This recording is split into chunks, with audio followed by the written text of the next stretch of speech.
చిన్నోడు టిఫిన్ పెట్టేసి వాషింగ్ మిషన్లో బట్టలు వేస్తున్నాను. మీకు తెలుసు కదండి, నేను చాలా నెలలు బట్టి పిజ్జా లిక్విడ్ డిటర్జెంటే వాడుతున్నాను అనేసి. అసలు పిజ్జా ఎందుకు వాడతానంటే బట్టలు మంచి సాఫ్ట్గా మంచి ఫ్రాగ్రెన్స్తో అసలు కలర్ షేడ్ కాకుండా ఉంటాయన్నమాట. ఒక టిన్ అయ్యేసరికి ఒక టిన్ ఆర్డర్ పెట్టేసుకుంటాను. విత్ ఇన్ 5 డేస్లో డెలివరీ అయిపోద్ది విత్ ఫ్రీ షిప్పింగ్ అనమాట. అండ్ వీళ్ళు మంచి ఆఫర్ కూడా పెట్టారండి. మనకి 75,000 ప్రైజ్ మనీ ఇస్తారు. అవునండి, నేను చెప్పేది నిజమే.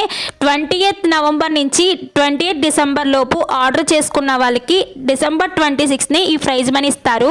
ఫస్ట్ ప్రైజ్ వచ్చేసి 25,000, సెకండ్ ప్రైజ్ వచ్చేసి 20,000, థర్డ్ ప్రైజ్ వచ్చేసి 15,000, ఫోర్త్ ప్రైజ్ వచ్చేసి 10,000, ఫిఫ్త్ ప్రైజ్ వచ్చేసి 5,000. 699కి ఇంత మంచి లిక్విడ్ ఇంత మంచి ఆఫర్తో వస్తుంటే నేను మిస్ చేసుకుంటానా? నేను ఆర్డర్ చేసుకున్నానండి. మీరు కూడా ఆర్డర్ చేసుకోవాలంటే వాళ్ళ వెబ్సైట్లో కానీ స్క్రీన్ మీద కనిపిస్తున్న నెంబర్ కానీ వాళ్ళ ఇన్స్టా పేజ్ ట్యాగ్ చేస్తాను, అక్కడి నుంచి కూడా ఆర్డర్ చేసుకోవచ్చు. మిస్ కాకండి. బాయ్.